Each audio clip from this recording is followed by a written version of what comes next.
اس سے 2 سال آپ پہلے حکومت کر چکے ہیں.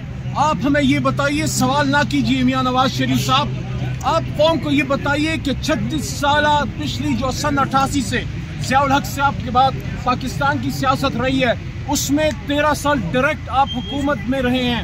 آپ کے گھر میں وزارت عظمیٰ کی کرسی رہی ہے. میاں صاحب, آپ اس قوم کو بتائیں کہ اس قوم کی بری حالت کیوں ہے, اس قوم کو کیوں IMF کے پاس جانا پڑ رہا ہے, اس قوم کا بچہ کیوں مقروض ہے.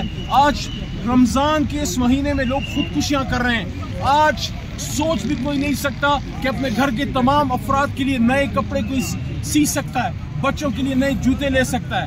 خواتین گھر کا خرچہ چلانے کے لیے پریشان ہیں, مزدور خودکشیاں کر رہے ہیں. اس حالت میں میاں نواز شریف صاحب, آپ پہ ایک سوال بنتا ہے, اگر آپ واقعی قوم کے ہمدرد ہیں یا تھے, یا آپ اپنے آپ کو ڈیموکریٹ کہتے ہیں, آپ کو اپنا مینڈیٹ قوم کا واپس کرنا چاہیے تھا. اگر آپ صرف اتنا کہہ دیتے کہ لاہور کی عوام نے میاں نواز شریف پہ اعتماد نہیں کیا, ڈاکٹر یاسمین راشد پہ کیا ہے, تو آپ کی عزت بڑھتی.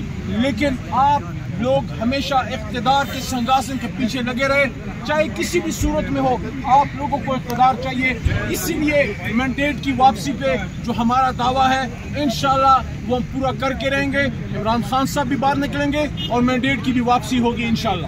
یہ بتا دیں, نواز شریف تو باہر جا رہے ہیں اور دوسرے نمبر پہ جو عمران خان ہے ان پر آج 2 مقدمات میں بری ہو گئے ہیں, کیا کہیں پہ کوئی بات عمران خان صاحب نہ ڈیل لے گا نہ ڈھیل لے گا. اگر عمران خان نے ڈیل یا ڈھیل لینی ہوتی تو 250 دن سے زیادہ ہو گئے وہ جیل میں نہ بیٹھے ہوتے.